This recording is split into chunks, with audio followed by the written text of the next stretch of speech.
Donc, ce soir, on reçoit donc Altmedia, c'est Johan. Je vais lui dire qu'il doit nous rejoindre dans le direct live. Tac, tac, tac, tac, tac. Et comme ça, on va commencer l'interview. Donc, il va se présenter vite fait pour que vous sachiez de qui il s'agit. Hein, Altmedia en description.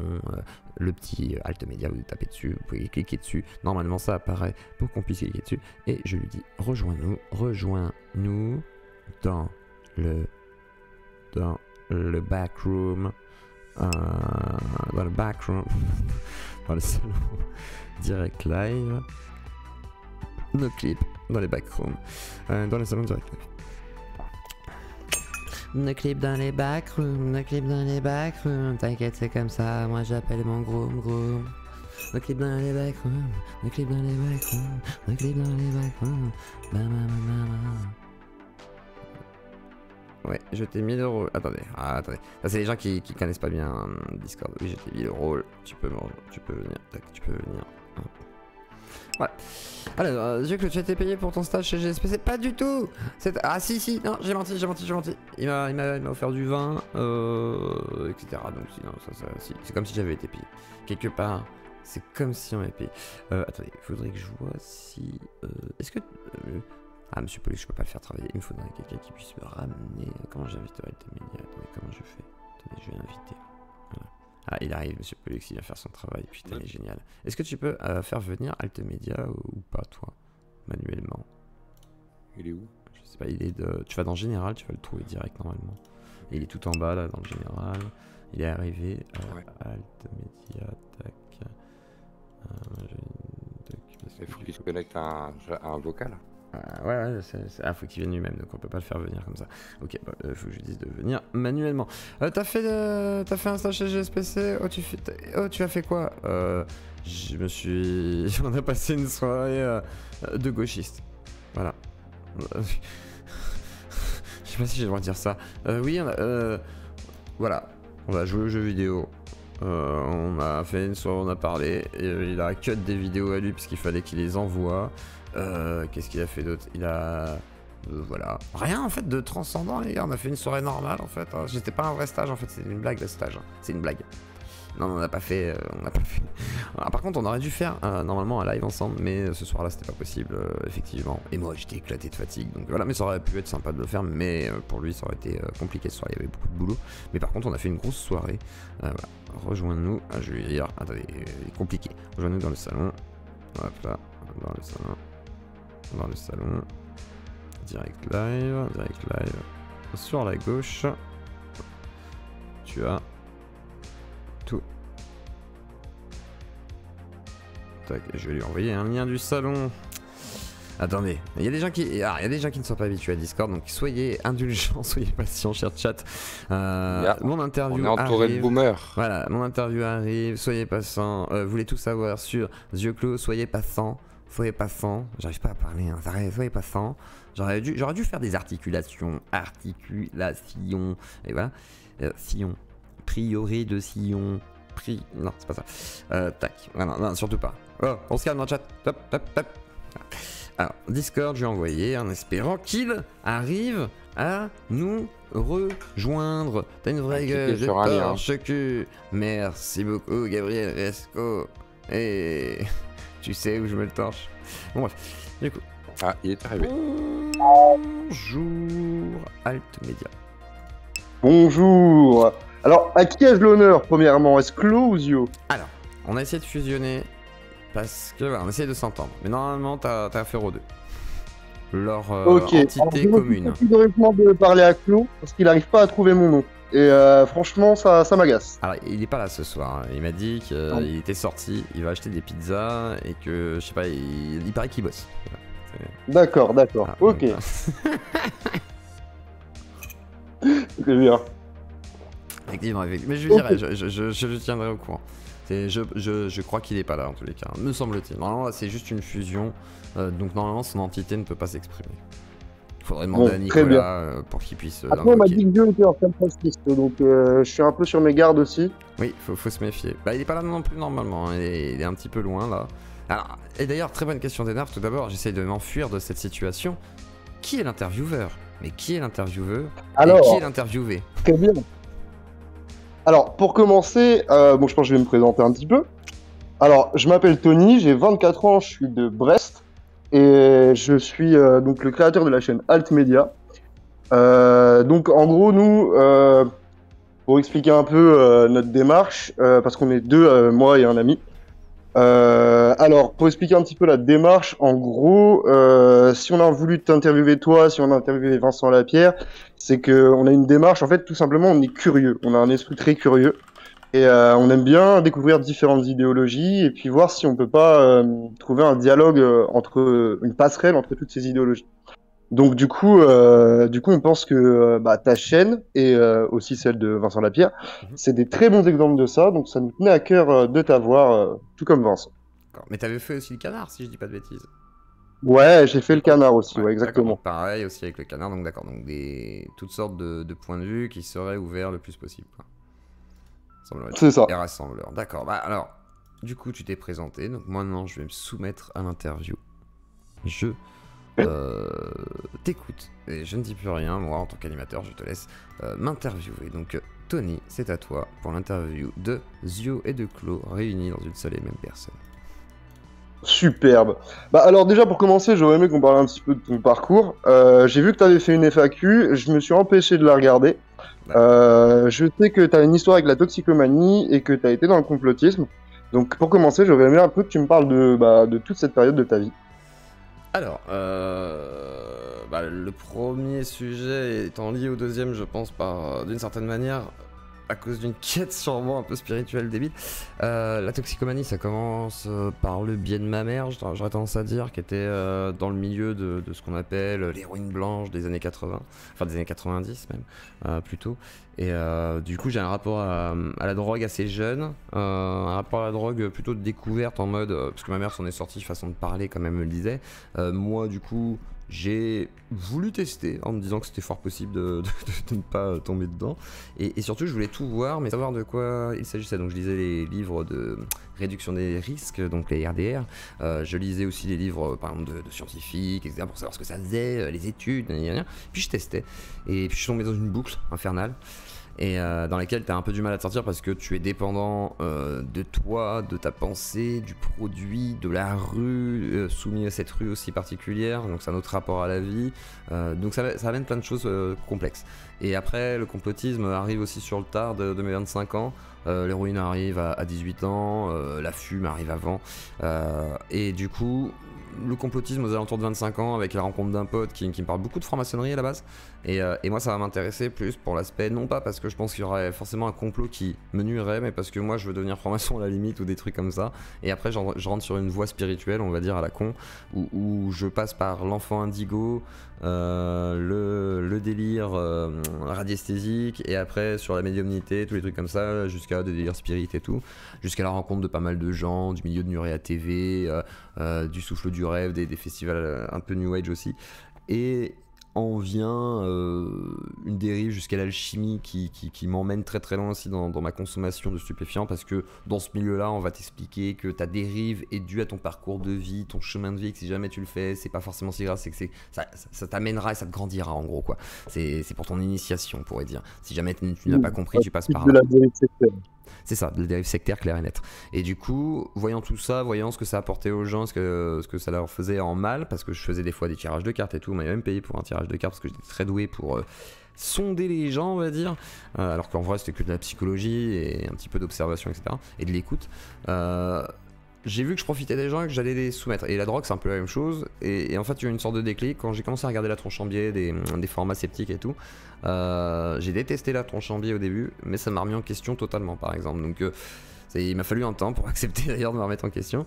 Et ça m'a bousculé dans ma façon de voir le monde, je pense. Et du coup, j'ai peut-être accepté de vivre normalement et d'arrêter de m'isoler dans un coin pour me dire, bon, bah, non, allez, tu te drogues, tu restes tout seul. Ou sinon, tu vas dans des milieux qui sont très fermés parce qu'ils ne sont ouverts que à ceux qui sont acceptés et qui seraient élevés aussi.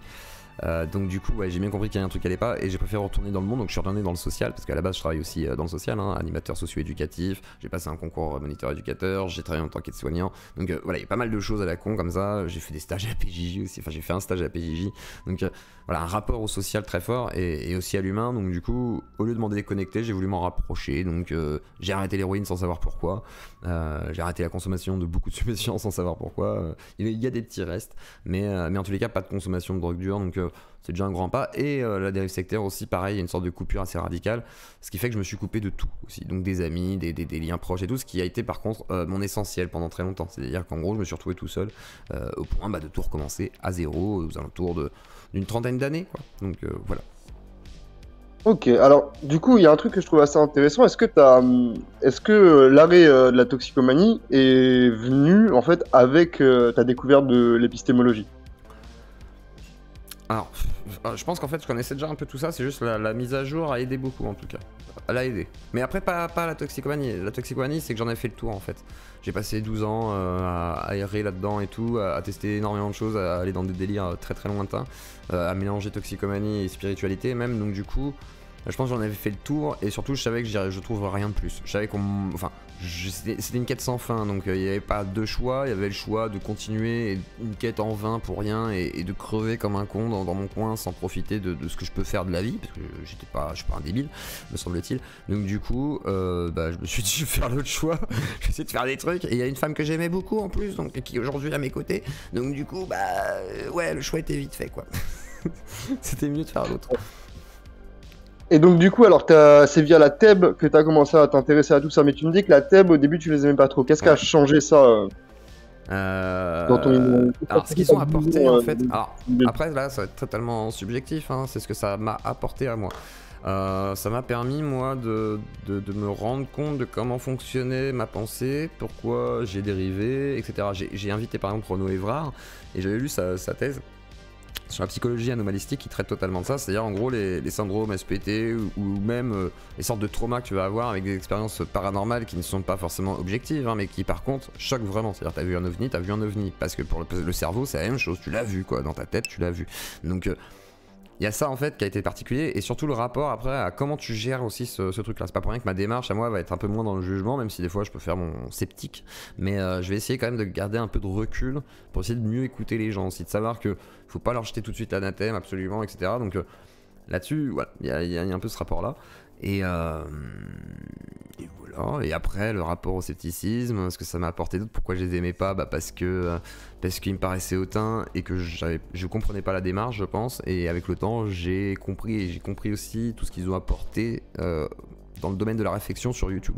C'est-à-dire aujourd'hui YouTube, voilà, les pontes de la zététique sont quand même ceux qui ont apporté beaucoup sur un air de réflexion, c'est-à-dire remettez-vous en question, et au point que les plus radicaux des complotistes par exemple se sont un peu éteints face à eux quoi. Mais parce que le travail était efficace et propre en fait, vraiment voilà, c'était pas forcément dans le manque de respect de quoi que ce soit, c'était pas du clash obligatoirement, c'était surtout du factuel. Donc évidemment se mentir à soi-même c'est bien, mais je pense que ça fait reculer quand même pas mal de gens d'être confrontés à une certaine réalité, que surtout quand c'est massif en fait. Et le coup de la tub était massif avec Grimaud en fait, c'est à dire que là c'était vraiment le gros coup en fait, donc c'était un très bon coup. Et le ratopou, c'était assez affligeant. Ouais. Et c'est mémorable du coup. Et forcément quand tu plonges dedans et tu le réécoutes plusieurs fois, moi je sais que c'est un truc que j'ai énormément écouté, ce débat, forcément. Moi c'est pas une démarche que tout le monde a. Hein. Comment j'avais fait d'ailleurs une vidéo, c'est pas une démarche que tout le monde a, il y a vraiment une démarche personnelle de remise en question là-dedans. En fait, j'avais fait une vidéo justement pour critiquer un petit peu, enfin plutôt pour encenser la pierre et la démarche qu'ils avaient là. Parce que je trouvais qu'elle était beaucoup plus pertinente que celle des chaînes comme Hygiène Mentale ou la TEB, qui étaient certes juste au niveau épistémologique, juste au niveau scientifique, au niveau de la méthodologie scientifique, mais je trouvais qu'elles étaient assez faibles au niveau rhétorique par rapport au public auquel ils souhaitaient s'adresser. Donc c'est-à-dire des gens qui étaient à fond dans le complotisme, quoi. Et je trouvais qu'en fait la démarche du Média pour tous, qui était un peu dans les sphères Soral et tout ça, la démarche en fait relevait carrément du parasocial, quasiment du parasocial en fait. Et je trouvais cette démarche plus efficace, je pense, pour ramener du monde en fait. Bah, c'est vrai que ma démarche, par contre, si je me mets à parler de moi d'un coup, c'est que moi je me suis dit comment faire pour pas cliver tout en étant capable de parler sans forcer. Alors, c'est compliqué. En fait, moi j'ai plusieurs démarches. C'est-à-dire que moi j'essaie de faire ça comme un animateur socio-éducatif. C'est-à-dire j'ai une sorte de projet à long terme et je me dis bon sur le long terme comment tu vas faire pour établir un rapport de confiance sans trahir les gens et en étant à peu près toi-même parce que voilà et sans te positionner bêtement parce qu'il faudrait le faire quoi. Et je pense que c'est une bonne démarche. Après, je pense quand même qu'il est bien qu'il y ait des gens qui se positionnent comme la Tub, comme des trucs comme ça, enfin qui essayent d'être un peu plus chirurgical et avoir des gens qui font du social aussi. Je pense que ça va être complémentaire en réalité. Toutes les démarches vont être complémentaires à partir du moment où il y a cette volonté en tous les cas d'essayer de rassembler des gens vers quelque chose de plus rationnel, positif et comment dire et intelligible voilà pour tous quoi, enfin je sais pas comment dire et puis il y a le côté rassembleur social qui est une autre démarche en réalité, c'est à dire que la vulgarisation scientifique c'est une première volonté. Après, il y a la vulgarisation scientifique avec des fois des sujets qui sont peut-être plus politiques, avec un point de vue moins objectif. Ce qu'a reconnu la Coupe Tronchambier, par exemple, sur la chasse, ou même, je crois, le véganisme, me semble-t-il. Après, derrière, il va y avoir aussi toutes les autres démarches, comme la mienne, par exemple, qui va être un peu plus sociale dans sa façon de faire. Même dans mes interviews, où c'est un peu plus de... Pas de la discussion de comptoir, mais de la discussion en mode introspection. On va essayer d'aller un peu plus loin dans des petits détails qui paraissent bêtes pour certains, et puis quelque part d'autres trouvent ça très intéressant. Donc voilà, et moi c'est une démarche un peu plus psychologique, on va dire, c'est de psychologue. C'est-à-dire que j'aime bien ce côté, voilà, d'aller en profondeur pour voir un peu ce qui mène à ça. Et c'est intéressant de laisser les gens d'ailleurs dérouler pour ça, parce que du coup ça révèle beaucoup de choses. Ça révèle beaucoup de choses. Donc, voilà. Non, mais clairement, je suis tout à fait d'accord. Donc du coup. Merci. Qu'est-ce que ça veut dire par rapport à la chaîne? Attends. Non, de quoi? Parasocial? Oui, qu'est-ce que c'est que le parasocial? Alors la relation parasociale, je sais pas à qui j'ai affaire d'ailleurs. Bonjour. Bonjour. Mais alors la relation parasociale, c'est en fait la relation que tu vas avoir avec quelqu'un derrière un écran, quelqu'un que tu connais pas en fait. Il y a comment il s'appelle? Cyrus North qui a fait une vidéo assez intéressante là-dessus pour expliquer un petit peu ce que c'était, si tu veux te renseigner sans prendre trop de temps dessus. Et donc en gros, ouais, c'est vraiment l'impression qu'on a de connaître quelqu'un à travers un écran. Et je trouvais que la démarche de Vincent, qui venait d'un milieu qui était quand même plutôt complotiste, en fait de commencer à s'intéresser à l'épistémologie, inviter des gens vraiment avec des idéologies assez diverses et les faire se confronter. C'est ça.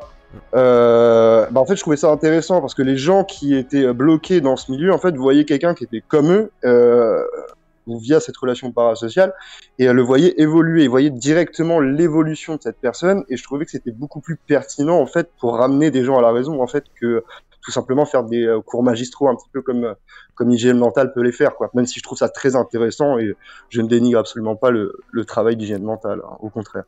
D'accord, merci. Et on ne coupe plus la parole, dis donc. Oh, soyez sage.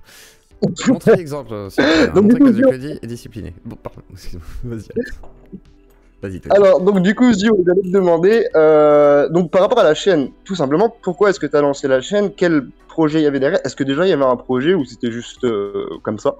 Vraiment, est-ce qu'il y a une démarche, quoi? Il y a une vraie démarche en fait à la base, ça va être rigolo de dire ça. À la base, il y a un délire, c'est que je regarde des radios libres, je regarde beaucoup de choses en fait. Sur YouTube depuis très très longtemps, je suis un gros consommateur d'internet, j'aime beaucoup la culture d'internet, le clash, le drama, le côté archive, le côté voilà, faire du fric, bien sûr, faire du fric aussi, et tout ça. Et en fait, je me suis dit, il y a un truc à tenter. À l'époque, j'ai discuté avec Droitard Fragile, à l'époque du Mango Case, on discutait. Et le Mango Case, c'était ce qui avait concerné Psychodélique, qui avait été piégé par un article sur la mangue qui était interdite dans les universités américaines, c'était une blague. Et en gros, il avait été, voilà, on l'avait eu, on va dire, et ça m'a questionné, mais en même temps, juste après, j'avais discuté avec un pote et je lui ai expliqué que, ouais, je vais me lancer sur YouTube, c'est pas pour rigoler, parce que je pense qu'il y a moyen de faire quelque chose. Et j'avais une idée en tête en me disant, bon, essayer de faire de la radio libre, essayer d'avoir des gens, essayer de créer une sorte de... Un peu à l'idée des tables rondes de Teddy Boy à l'époque, de Teddy Boy RSA, que je connais un petit peu du coup. Et ouais, il y avait un peu cette idée-là. Et derrière, j'ai observé aussi... Après, ça c'est un peu grâce à Psychodélique. Psychodélique m'a permis de comprendre comment fonctionnait l'algorithme avec certains autres youtubeurs, dont le Sti, etc., qui parlaient pas mal de ça. Donc, comment fonctionne la plateforme, sa censure, son algorithme, comment se référencer, etc. Et du coup, bah, ça m'a donné plutôt confiance de me dire, allez, on tente le truc, on va y aller, et par contre, si on y va sans rigoler. Donc, c'est-à-dire que quand j'ai perdu mon taf, façon de parler, qui n'a pas été renouvelé en tant qu'aide-soignant, et ça m'arrangeait, parce que j'avais pas envie de continuer, en fait. J'ai fait un arrêt maladie et tout à la fin, et justement, c'était pour m'arranger. Et du coup, j'ai dit à ma femme, voilà, on fait ça, est-ce que je peux lancer mon truc? Et elle me dit, bah ouais, je sais que t'as envie de faire ça, et avant, moi, j'ai fait du théâtre, de la musique, etc. Donc, j'ai dit, allez, je lance un truc et ce sera entre artistique, social et informatique, etc. Machin. Et du coup j'ai lancé tout ça et ça a commencé tout doucement, il y a eu des petits coups et en vrai là de ce que j'en vois ça commence à être pas trop mal. Et on verra si ça dure, on verra si le pari est intéressant, mais là en fait je fais un all-in, c'est-à-dire que je tente le tout pour essayer de créer un média un peu atypique. Et que je ne vois pas en fait, et que je ne vois pas régulièrement, et que je vois assez rarement. C'est-à-dire que voilà, donc j'aimerais bien trouver ça plus souvent. Du coup, je préfère le faire parce que ça me fait kiffer et en plus je rencontre des gens et maintenant on m'interviewe, donc c'est drôle. Non, bah carrément, franchement, la démarche est intéressante, sinon j'aurais pas insisté pour te parler. J'ai un peu cherché ça a été un peu une galère d'ailleurs de t'avoir, je trouvais pas de moyen de te contacter directement, donc je suis passé par Johan du Canard.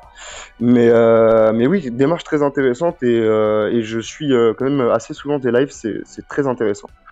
Du coup, dans ta démarche, on voit que tu donnes de l'importance au dialogue entre différents courants idéologiques. D'ailleurs, je t'ai envoyé un message l'autre fois pour te dire que chez moi, je pensais qu'on pouvait parler de tout et de n'importe quoi avec n'importe qui, mais avec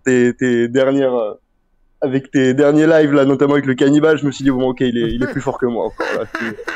Là, moi, je serais pas resté câble avec enfin, je sais pas si j'aurais pu rester assez calme, mais je resterai calme avec tout le monde, hein. Même tu me mets un pédophile, un islamiste ou je sais pas ce que tu veux. Enfin, moi ça me dérange pas, c'est vraiment le côté psychologue, ça, c'est le côté.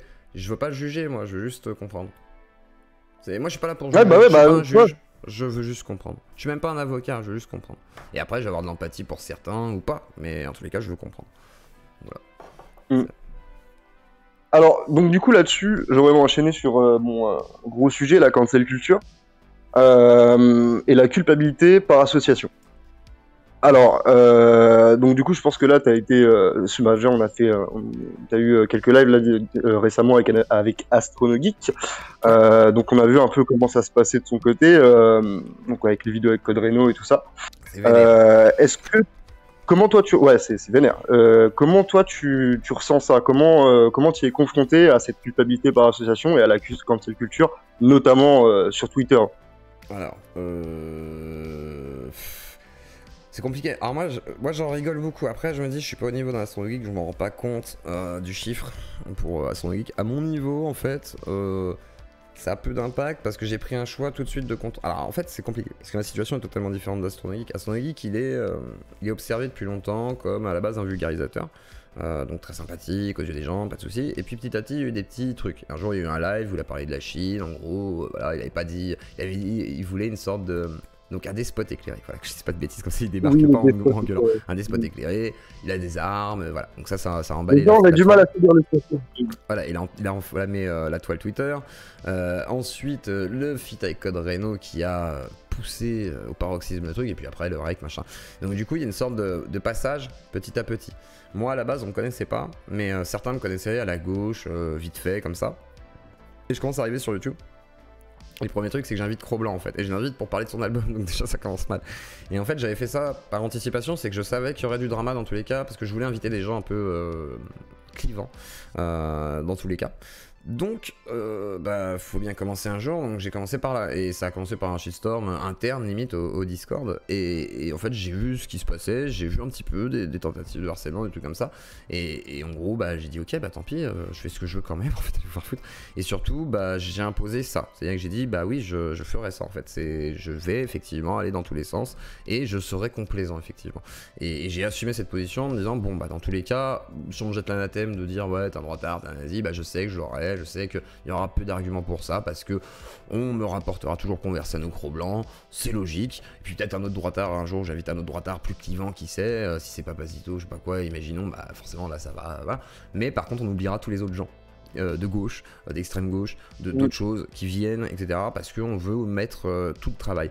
Et si jamais je réussis à faire mon pari sur le long terme, de faire une sorte de travail un peu journalistique, etc., bah tant mieux pour moi. Si je me trompe, c'est possible. Peut-être que ma démarche n'est pas bonne. Peut-être que je suis vraiment une porte d'entrée sur un nazisme décomplexé qui amènerait à des attentats. J'en sais rien, peut-être. Mais je ne crois pas. À l'heure d'aujourd'hui, il ne me semble pas. Alors, il y a l'alt-right playbook, il y a plein de choses. Les gens veulent effectivement théoriser là-dessus. Moi, j'attends effectivement le debunk de ça, en fait. C'est-à-dire, moi, je veux qu'on me démontre qu'ils ont raison. Je veux qu'on me démontre que les gens ont raison dans ce cas-là. Parce que quand on m'affirme des choses comme ça, j'ai besoin qu'on me débunk. Alors qu'on le fasse. Mais sinon, au-delà de ça, j'ai pas envie d'écouter les gens. J'ai envie de le faire parce que je pense pas que c'est une mauvaise idée. Je pense que c'est intéressant. Et je pense qu'il y a eu des trucs assez épiques, assez étonnants, voire inattendus. Donc, rien que pour ça, c'est déjà cool. Et au-delà de ça, moi, je kiffe, quoi. Donc, au niveau de la loi, je respecterai toujours certains jalons, même si, effectivement, YouTube et même le fait que les gens vont pas porter plainte à chaque propos et tout, bah fait qu'on esquive quand même beaucoup de choses parce qu'il y a quelqu'un qui va déraper, etc. machin. Mais par contre, en tous les cas, ouais, je vais pas me freiner. Et si j'avais la possibilité de faire ce que je voulais, il est vrai que j'interviewerais des gens peut-être très chelous, bah, parce que ce serait intéressant, quoi. Ce serait toujours pertinent et fascinant de des fois plonger dans des trucs atypiques et qu'on n'a pas l'habitude de voir ni d'entendre parce qu'on le fait pas, quoi. On veut pas le faire ou qu'on considère qu'il faut en parler parce qu'on a vu un article. Alors du coup, moi je préfère directement parler au gars qui a fait le truc, c'est plus simple. Je vais directement droit au but et si je peux pas inviter la personne, bah je vais au moins me renseigner sur le sujet pour pouvoir le faire. Et quand j'arrive à avoir Cardet, bah je suis plutôt fier de moi. Et quand j'arrive à avoir Cardet, Joe Dalton et Thierry Vincent un peu plus tard et d'autres gens, etc. machin, bon bah je suis plutôt content en fait. Je me dis c'est cool. Donc on verra. Okay. Mais à quand c'est culture, ouais, c'est. D'ailleurs, voilà. Je t'en prie. J'allais dire pour moi, en gros, c'est pas encore un truc que je peux bien jauger à mon niveau. Après, pour un astrologique, ça doit être très dur à vivre. Et après, peut-être que moi, je le vivrai très mal quand ce sera massif. Un peu comme Greg, etc. Quoi. J'ai vu là le compte copie Astronogeek ou je sais plus quoi qui appelle carrément à aller voir ses sponsors et tout ça. Donc là on est dans des choses qui sont hier Alexander Samuel sur ton live parlait de la censure sociale et je trouvais ça assez intéressant mais là sur Twitter là c'est n'importe quoi, on n'est plus dans la censure sociale. Bah, c'est vrai que moi j'ai pas de sponsor. Mais après moi j'ai un public qui essaie de soutenir quand même. Je pense que le fait que ma chaîne ait sauté, ça a mis conscience quand même aux gens que ça pouvait disparaître déjà. Donc il y en a qui soutiennent. Et après je vais essayer d'avoir des sponsors et peut-être des sponsors atypiques aussi pour éviter des fois des problèmes. Mais en tous les cas, ouais c'est vrai que c'est super chiant. Après c'est un combat qui est là, donc il va falloir faire avec aussi. C'est-à-dire que moi je l'ai pris, enfin comment dire, moi je suis arrivé dans le game où c'était déjà là tout ça. Pour moi ça commençait déjà, c'était déjà présent, il y a déjà ces guéguerres, donc je savais que j'allais me confronter à ça. Et après moi mon but c'est d'être quand même au milieu, donc c'est vrai qu'on essaye de me faire porter des trucs, mais finalement on me dit pas que je suis un facho heureusement, et au-delà de ça, c'est juste, on me dit je suis complaisant avec les fachos et c'est leur donner une porte ouverte qui n'est pas nécessaire. En gros c'est ça. Et je peux entendre cette critique par contre de la part des gauchistes. C'est-à-dire que les gauchistes qui vont me critiquer, et je suis un gauchiste, mais je les comprends en fait. C'est-à-dire les gars d'extrême gauche qui me disent ça, ils ont raison de leur point de vue. C'est ça le pire. Après, tout le monde a raison de son point de vue. Voilà, et par contre, ce que je leur reproche, c'est de ne pas comprendre que les gens voudraient réellement qu'il y ait des communications qu'on arrête de cliver les gens, parce qu'en fait on va les radicaliser sinon, de fait, et la droite essaye de faire cet effort là, donc c'est ça le problème. Il y a un cloisonnement idéologique sur internet qui est assez effrayant, ouais. Notamment sur YouTube, on te propose du contenu que tu regardes déjà en fait, et on t'enferme dans une bulle et c'est assez dévastateur, ouais. Je pense que c'est carrément du palliatif là, les chaînes à la yeux clos, là on en a besoin de plus. Je suis votre soin palliatif. Et donc, donc le petit Astro disait carrément qu'il y avait, je sais pas, il a fait le compte, 80% d'intervenants de gauche sur ta chaîne et peut-être 20% d'intervenants de droite. Pourtant, on te critique beaucoup sur les gens de droite que tu as eu, notamment Conversano. Alors que pourtant, bon, Conversano, même, peu importe ses idées, c'est quelqu'un avec qui on peut parler, ça se voit, ça se sent, il n'y a pas trop de soucis, il s'énerve pas.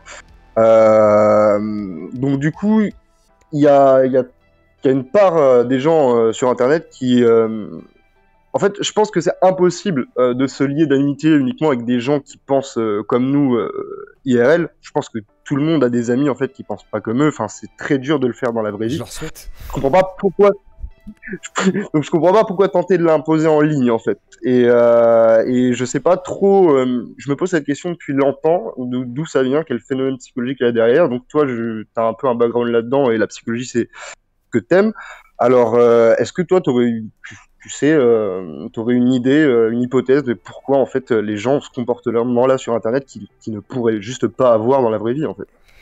Parce que c'est plus facile, parce que ça a été initié, parce que c'est une démarche à la limite du sectaire. Il y a l'histoire de la part de marché aussi, c'est-à-dire que les gens se partagent des... En fait, le problème, c'est quand tu es dans des créneaux comme ça ultra clivés ou clivants, tu vas vouloir garder ta clientèle, quoi. Donc du coup, bah, faut pas qu'elle aille ailleurs, en fait, et ni même voir... Et en fait, quand c'est politisé, encore moins l'ennemi. Donc du coup, il y a une sorte d'anathème qui est posé, et voilà, le facho est partout, et surtout chez l'ennemi, et cet ennemi, il faut, si possible, si on ne peut pas l'annihiler, en tout cas, faut le diaboliser au maximum. Et du coup, le fait de se rapprocher même, d'essayer juste de discuter avec, c'est très compliqué pour beaucoup. Par exemple, Calivision est venu ici pour discuter avec Cro-Blanc. Mais c'est une démarche qui a pris très longtemps pour que ça se fasse. Alors il a discuté avec Jackie, c'est vrai, oui, il a discuté sur son live, Radio Libre, mais c'est encore différent avec les auditeurs, parce que la position d'éditeur n'est pas celle d'un influenceur, et Jackie n'est pas... voilà. Par contre, Cro-Blanc, ça commence à être autre chose, même si c'est pas forcément le débat le plus élevé du monde, c'est juste que c'est déjà autre chose, parce que y a du répondre, il y a une habitude devant l'écran, au micro et tout. Et je reproche à la gauche de ne pas oser se mouiller, et ça c'est à l'initiative pour moi d'Usul, déjà d'une, c'est qu'Usul a fait cet appel-là à Dany Raz, en fait, enfin plutôt à Dany, la fois où il avait débattu justement avec Cro-Blanc, et après avoir débattu aussi avec JSPC. Et il y avait une sorte d'appel d'Usul en disant non mais il faut surtout pas débattre avec ces gens-là, c'est aller sur leur terrain, c'est aller sur leurs idées, il ne faut pas prendre du temps pour débattre sur leurs idées, mais pour faire avancer nos idées. Alors, on pourrait être d'accord sur ce raisonnement, mais la limite de ce raisonnement, c'est on peut être d'accord, on fait avancer nos idées, mais si on les fait avancer que dans notre camp, ça ne sert pas à grand chose. Donc tu peux aller le plus loin possible dans tes idées dans ton camp, ça reste un bloc minoritaire qui se divise en plus. Donc c'est assez compliqué. Et en fait, ils s'auto-cancellent à l'intérieur de leur groupe. Mais c'est le même phénomène à droite. C'est-à-dire qu'on a vu ça de Sora jusqu'à maintenant. À chaque fois, ces groupes implosent, parce qu'il y a toujours un fonctionnement un petit peu sectaire, ou des trucs comme ça. Dès que c'est idéologique et dogmatique, il y a quand même une démarche un peu sectaire. Donc c'est le groupe à l'intérieur du groupe, et si tu en sors, tu n'es plus accepté, parce que normalement, tu devrais être éliminé du groupe. Et tous ceux qui sont hors du groupe sont à la base potentiellement des ennemis du groupe. Donc voilà, et c'est pour ça que l'extrême gauche qui voit, même chez des macronistes, des sortes de fachos, et que Mélenchon n'est pas à la gauche, mais une sorte d'ersatz du PS, mais que quelque part c'est un peu la droite, mais qu'heureusement il y a ça, parce que ça représente la gauche, c'est un fantasme en fait, c'est une sorte de délire complet. Mais comme un droitard qui te dira, il y a une guerre civile en France, il y a le grand remplacement, ils veulent tous nous tuer ou nous remplacer, et que effectivement c'est tous des communistes, et que c'est un système ultra socialiste qui est en France. Allez tous vous faire foutre. Vous êtes paranoïaque. Le socialisme en France, on repassera, surtout avec le résultat des dernières élections. Voilà. Et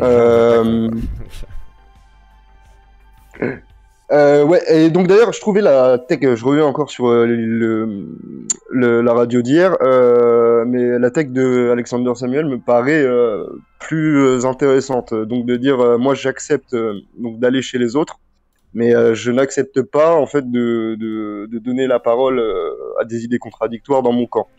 Donc c'est sûr que c'est pas le top aussi. Pour moi, on devrait pouvoir inviter tout le monde et on devrait pouvoir ouvrir un dialogue très large.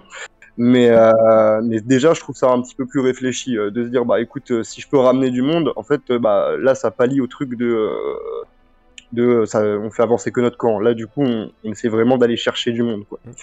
Et je trouve ça déjà plus intéressant. Alors ensuite, derrière, est-ce que tu penses que le safe space, ça existe?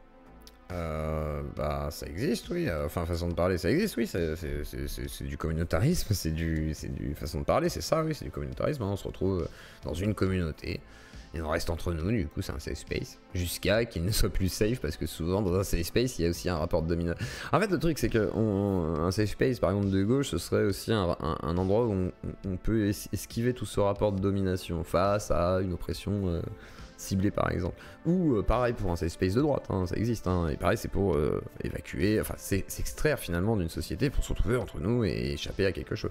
En fait on n'échappe jamais à grand chose, surtout à déjà de l'autorité, du rapport de soumission, etc. Machin.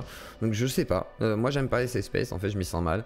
J'ai déjà été dans des safe space, c'est sympa de temps en temps, mais par contre bah, moi voilà j'aime bien voir plein de gens différents, donc voilà, j'aime pas, c'est pas mon truc. Tu penses pas qu'il y a une relation d'ailleurs avec tu parlais justement au début de l'interview de comment de la dans la dérive sectaire dans laquelle t'étais, il y avait ce truc là de dire bah, de pousser dans le délire quoi, de oui ok tout ce que tu dis c'est vrai. Oui, il faut que ça aille dans le délire, ouais. Tu penses pas que c'était un safe space en fait tout simplement Oui, c'est un safe space d'enfants indicaux.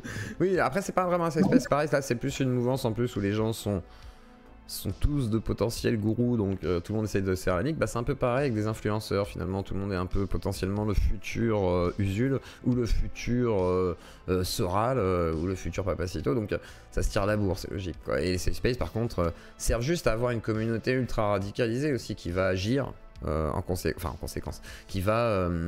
prendre part en fait aussi à tout ça, c'est à dire que si moi demain je commence à faire un safe space sur mon Discord, ce qui n'est pas le cas du coup, surtout pour plein de gens ça doit être chiant du coup parce qu'il y a des fois des avis très divergents et en plus moi je suis pas forcément un chef despotique, mais là en gros bah effectivement tu pourrais utiliser cette communauté à des fins même négatives quoi.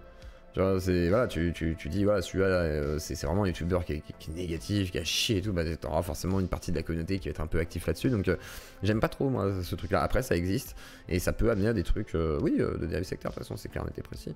Après, est-ce que c'est toujours une dérive sectaire? Pas forcément, un groupe d'amis, c'est aussi un safe space, quoi. Oui. Après, il y avait une. Après, le safe space, c'est vraiment spécifique, ouais. C'est vraiment le fait de fuir une sorte de discrimination ou autre. C'est ça. D'oppression. C'est ça. Bah après, c'est aussi le fait de se couper de tout ce qui pourrait être un petit peu dangereux ou aller contre une idéologie. Mais genre, par exemple, il y a quelque chose que je trouvais assez intéressant. Je crois que c'est Antoine Goya que j'avais entendu parler de ça. C'est-à-dire que si par exemple quelqu'un qui a dans sa famille a été victime enfin quelqu'un qui a une personne dans sa famille qui a été victime d'un meurtre ou d'un assassinat, est-ce qu'on doit enlever toutes les scènes de meurtre au cinéma en fait et commencer à créer des CSP comme ça en fait? Je pense qu'il y a quelque chose de vachement néfaste là-dedans, c'est-à-dire que en fait on peut parler de certaines problématiques via l'art, via le cinéma, via le stand-up aussi, les gens qui font des blagues, tout ça. Et en fait, via le safe space, on se coupe complètement de cette guérison-là par l'art, en fait. Et c'est assez, c'est hyper néfaste, c'est assez délétère, quoi. Et je trouvais cette tech assez intéressante, cette réflexion assez intéressante. Ça empêche la catharsis, quoi. C'est quand même si... En fait, pour moi, il y a une volonté puritaine derrière, c'est... Non, vous ne jouirez pas et vous ne pourrez pas évacuer la pression de la vie et de la douleur et de ce qui vous fait souffrir. Et en plus, on va vous dire... que, attention, c'est difficile pour vous, on va vous rappeler que c'est difficile. Alors il est vrai qu'un mec qui a un SPT, qui a fait la guerre et qui voit Rambo, peut-être que ça va pas le mettre bien quoi, tu vois, c'est possible, c'est vrai que c'est possible. Mais il y en a à qui ça peut faire du bien, peut-être, c'est ça le pire, c'est parce que la catharsis artistique, etc. Bon après c'est pas l'artiste du coup, celui qui regarde, mais déjà celui qui le fait, peut-être que bah ça se trouve il y a tout à évacuer, qu'importe. Et celui qui regarde, des fois ça peut l'aider à faire une passe. Moi j'ai un film qui est un peu un film de chevet de l'adolescence et même de ma période adulte, c'est Trainspotting. Parce que pour moi, je m'identifiais énormément à Mark Renton du coup dans le film. C'est-à-dire que pour moi, Mark Renton, c'est un peu ma façon d'être comme toxico. Pour moi, je suis pas un vrai toxico. Moi, je suis une sorte de toxico là, comme ça, en touriste en fait. Par contre, je jouis complètement à ce moment-là. Voilà, il y a une quête en fait. Mais par contre, j'étais aussi distant qu'il est dans le film de tous ces gens en fait. C'est-à-dire, je savais que c'était pas des amis, je savais que c'était pas une famille, et je savais que c'était une errance malgré tout. Et après, il faut s'en extraire. Et c'est pour ça que, par exemple, ce film-là m'a beaucoup aidé, en vrai. Plus que tout autre, celui-là a été un véritable outil, même de compréhension de qui j'étais dans ce monde-là, en fait, par rapport à cette pratique-là de la toxicomanie, dans cette période. Et même pourquoi j'en suis sorti aussi. Hein. C'est-à-dire vraiment ce côté, je sais même pas pourquoi, en fait, quoi. Il y a un côté comme ça très étonnant, parce que t'as envie juste d'avoir une vie normale, le frigo, la télé, le lave-linge, la femme, le chien. Ouais, t'as envie d'être un connard normal, quoi. Même si tu seras jamais normal, parce que t'es assez atypique. Non, quelque part. Comment? C'est une nouvelle quête quelque part. Ouais, sauf que je sais que je serai jamais normal. C'est pour ça que je suis là. C'est ce que j'avais dit, je viens sur YouTube pour ça. C'est une opportunité de pouvoir être ce que je suis. Sans me brider, sans être dans un boulot où quelqu'un me dira non mais t'as pas le droit d'être comme ça parce qu'en vrai, moi je juge que ce n'est pas viable. Qu'est-ce que t'en sais en fait? Laisse-moi faire. Et surtout quand c'est viable ou ça énerve certains parce qu'ils vont me dire enfin j'avais une cadre de santé qui était géniale avant et après je suis tombé sur une cadre de santé qui était une connasse. Et pourquoi? Bah parce que la première comprenait ma démarche, la deuxième essayait de la freiner. Et parce qu'en plus, moi je donnais du temps, etc. aux patients, même en tant que bénévole. Et ça déplaît aux gens en fait, ça, parce que bah, tu ne dois pas donner de ton temps en tant que bénévole. Dans des structures publiques et tout, ça peut gêner tes collègues, etc. Machin, comme une vision un peu étonnante et excessive de gens qui voudraient faire un don de soi alors que ça se trouve c'est pour gratter quelque chose. Non, c'est juste parce que tu as envie de faire des choses avec les gens.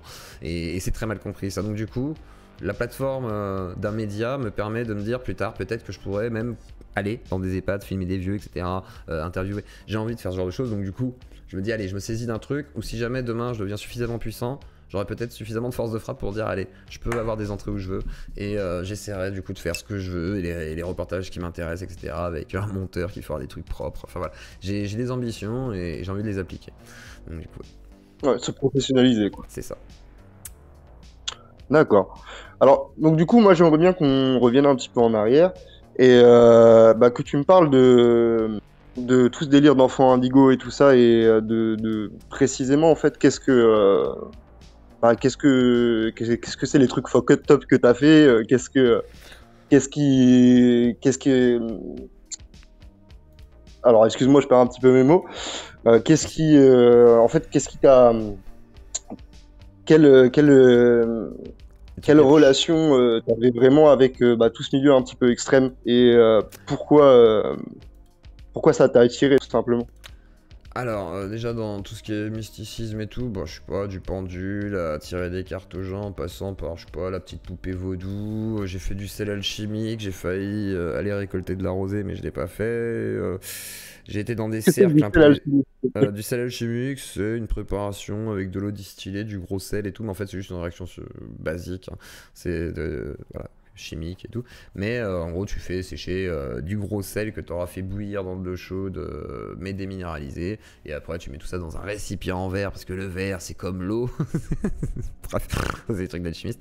Et en gros, tu vas faire ça et tout. Et, voilà. Et en gros, tu vas avoir ton sel qui va être. Mais c'est pas un sel de rosée, non, Max. Là, c'est le sel de rosée, c'est avec la rosée. Tu vas chercher de la rosée, et puis après, tu vas faire. Bon, bref. Mais, et en gros, j'avais fait ça et tout. Et j'avais même écrit à Buren Chenas qui m'avait répondu que la fin de la voie, c'était la théurgie, que j'avais réussi une première étape, mais que voilà, il fallait passer au creuset, mais que je pouvais aussi faire de la théurgie, c'est-à-dire invoquer des sortes de démons et tout. Donc j'ai essayé 2-3 rituels, je crois, j'ai fait des témoignages d'ovnis aussi, parce que j'avais cru voir des ovnis, des trucs comme ça. Et après, voilà, après les mouvements plus radicaux, j'en ai pas fréquenté spécialement, à part sur le net, façon de parler. Mais je suis jamais rentré. Par contre, j'ai toujours trouvé ça fascinant. Et demain, c'est vrai que si je peux visiter à l'intérieur de. Enfin, si je peux m'infiltrer, façon de parler, à l'intérieur de mouvements radicaux, de trucs un peu chelous et tout, je le ferai. Après, j'ai vu plus des trucs qui sont liés à la rue, même à la criminalité ou des trucs comme ça. Mais pas forcément liés à des mouvements radicaux politiques. Et après, tout ce qui est spiritualité, des petits courants, machin et tout. Mais. Il n'y a pas les trucs les plus fuck au top de Nuremberg, c'est plutôt dans la rue, ouais. Je sais vécu, on va dire. C'est là où j'ai vu des trucs bizarres, des gens faire des trucs de dingue et tout, parce que voilà, c'est la rue, c'est pire en fait, c'est pas le même monde. Donc voilà, on va dire que j'avais plus de temps, on va dire que j'étais limite une sorte de bourgeois quand je faisais de l'alchimie et de l'ésotérisme, alors que dans la rue, c'était quelque chose de plus réaliste et de plus terre à terre, mais dans le plus mauvais sens du terme. Ok, alors qu'est-ce que tu veux dire par là? Parce que c'est une réalité que les gens ne voient pas. habituellement. C'est une réalité que moi je n'avais pas vécue avant. Je la voyais comme ça, vite fait, quand tu passes sur le trottoir et que tu marches au-dessus du gars et que tu lui passes une pièce. Et d'un coup, c'est moi qui me mets à faire la manche, qui fréquente des gens infréquentables, qui me retrouve dans des situations où, par exemple, j'ai vu un gars qui a failli se faire buter devant mes yeux. Mais vraiment, il s'est fait laminer devant ma gueule et en fait, il a essayé de sauter par la fenêtre parce qu'il a eu peur de mourir. Et moi, je l'ai empêché de sauter parce que je voulais pas qu'il meure. Et le gars qui voulait le tuer, il l'a empêché de sauter parce qu'il voulait le tuer. Et du coup, je l'ai aidé à sortir en ouvrant la porte. Ce qui fait que le gars s'est enfui. Le gars qui voulait le tuer m'a pété le nez, m'a dit pourquoi tu l'as laissé s'enfuir et tout, parce qu'il voulait lui voler de la cam et parce que il avait soi-disant insulté de son frère, mais le gars était à moitié schizo et ce gars-là en fait s'était fait éventrer par des Albanais, celui qui a essayé de le buter, s'était fait éventrer par des Albanais une fois attaché à une chaise et il s'est fait soigner, enfin voilà, il a eu pas eu de chance non plus. Et donc j'ai vu des gens comme ça, des sortes de cas sociales on va dire, comme on dit, donc des gens qui sont... qui ont besoin normalement d'une aide réelle sociale, qu'elle soit médicale, qu'elle soit effectivement sociale, qu'elle soit d'ordre psy, etc. Et j'ai vu pas mal d'abandonnés en fait de la République on va dire et qui sont là en fait et qui traînent, qui font ce qu'ils peuvent et des gens qui sont très attirés par ce monde là aussi, donc du coup ça fusionne avec pas mal de trucs et ça peut fusionner jusqu'au quartier et des réseaux un peu plus bizarres, donc ça peut frôler à la prostitution, ça peut frôler à la criminalité un peu plus haute, des gros dealers, et après ça peut aller jusqu'au braquage, des trucs comme ça, donc il y a des gens un peu bizarres, donc tu vois un petit peu de tout et ouais tu vois beaucoup de choses gratuites et des choses que tu ne devrais pas voir aussi, des gamins dans des lieux que tu ne devrais pas voir, etc. Donc c'est assez étrange, mais après c'est la rue, donc du coup c'est comme ça. D'accord, mais donc là, on parle de choses quand même qui sont vachement extrêmes, voire traumatiques. Ouais. Donc du coup, tu me dis qu'à la base, tu connaissais pas tout ça et que tu as été confronté plus tard. Donc du coup, j'aurais aimé savoir à la base de quel milieu tu viens, quoi. Bah c'est compliqué. J'ai été élevé par mes grands-parents parce que ma mère était à la base incapable de s'occuper de moi, donc j'ai été par un juge mis sous la tutelle de mes grands-parents jusqu'à que ma mère puisse récupérer ses droits parentaux.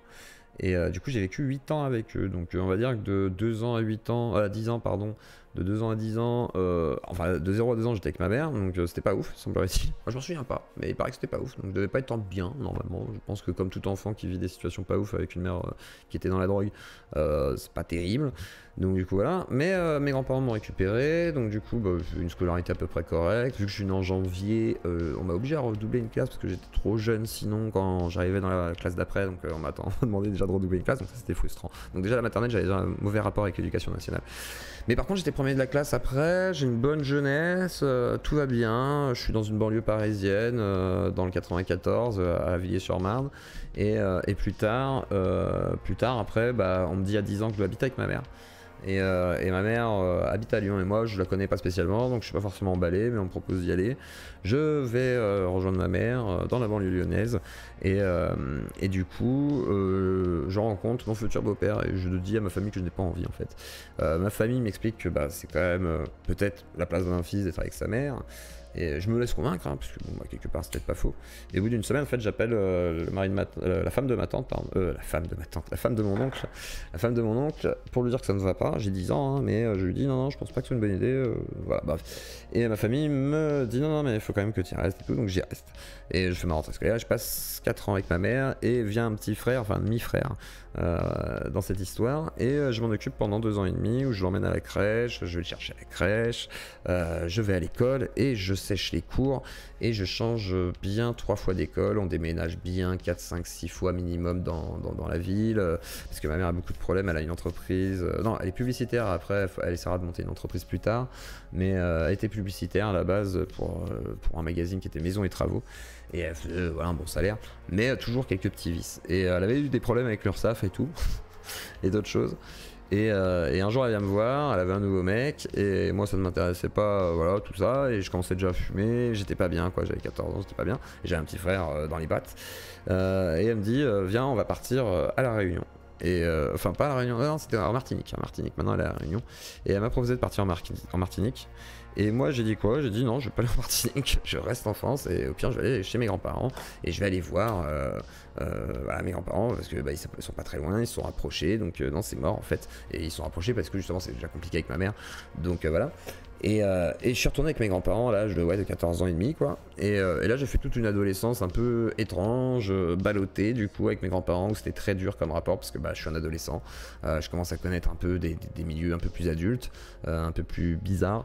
Et je retourne à l'école parce que j'étais un peu déscolarisé à ce moment-là. Je me retrouve avec une moyenne qui baisse à 0 sur les mathématiques parce que je rendais pas mes devoirs. Et en gros je me retrouve avec une sorte de 8 et tout en première année, donc c'est complètement chaud.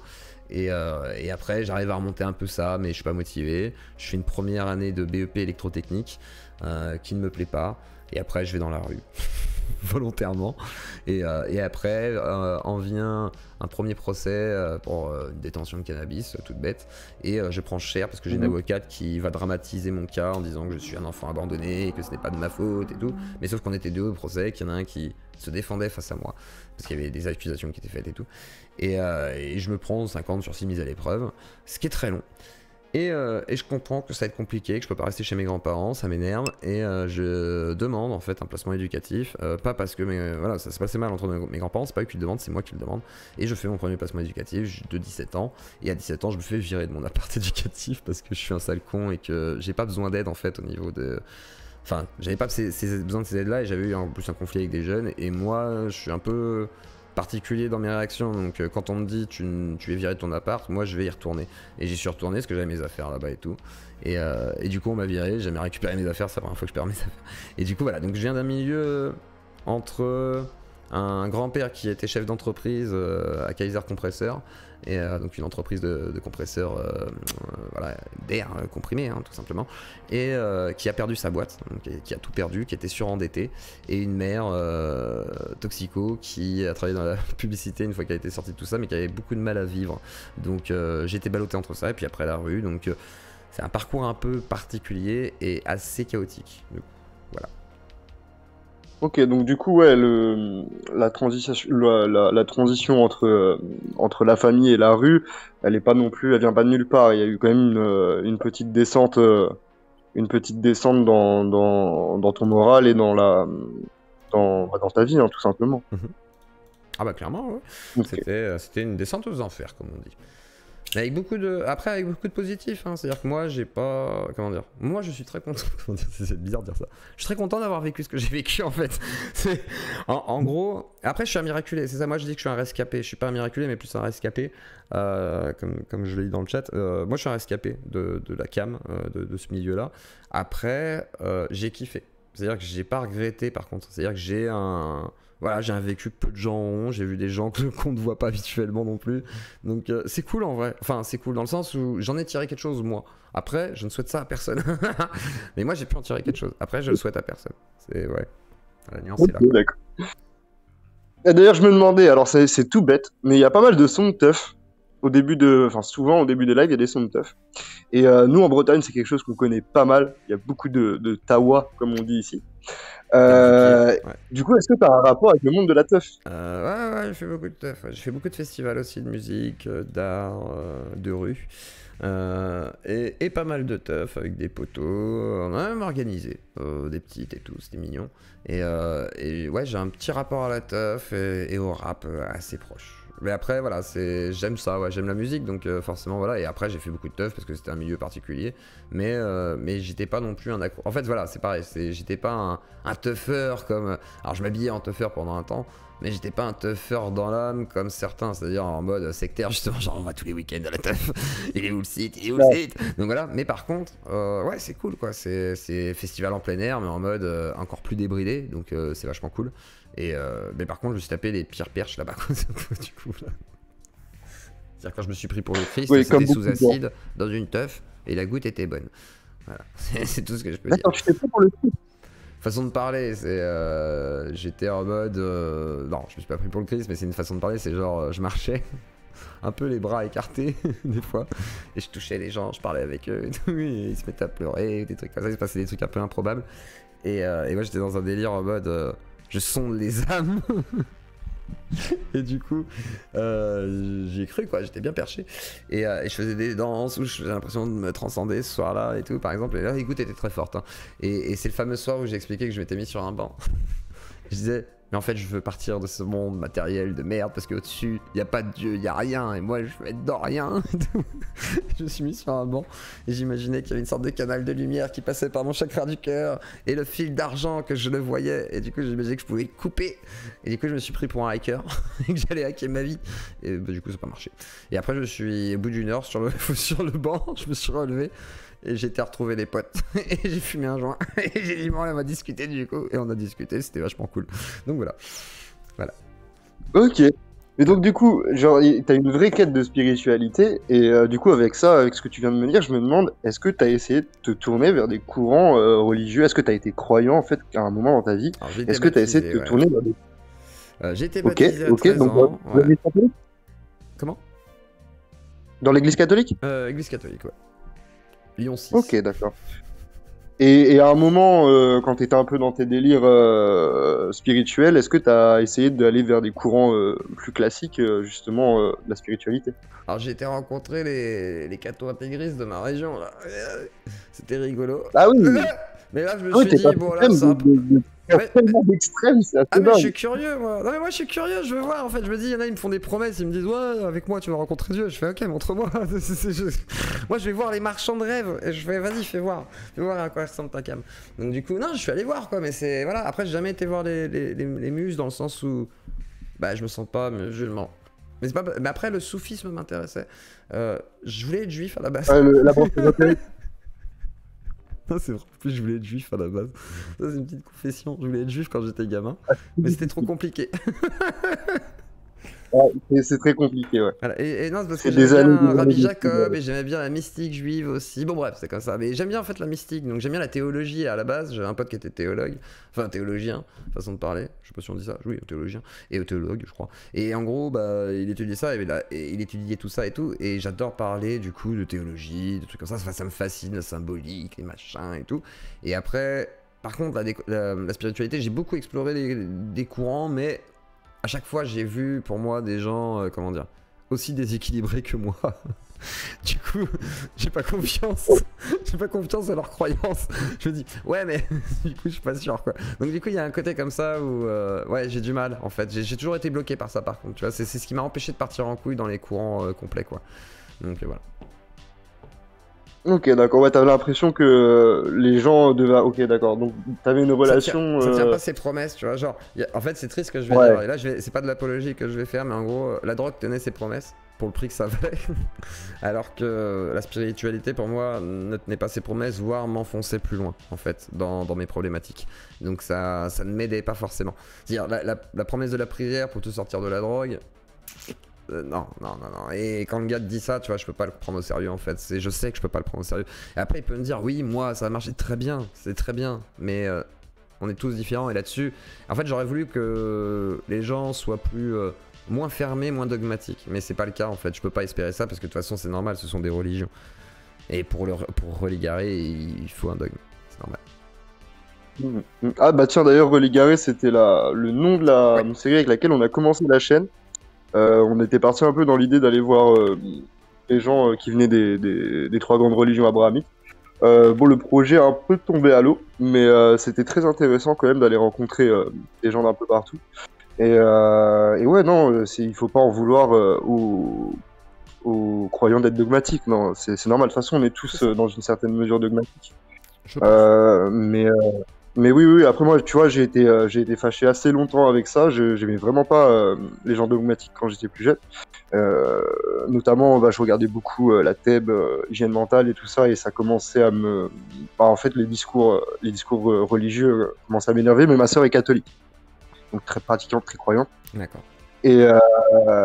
Et donc du coup, j'ai voulu m'intéresser à ça et j'en ai tiré un grand bien en fait d'aller parler à ces personnes-là. Bon, je me suis pas converti, je suis toujours, enfin, je suis baptisé, donc pareil dans l'église.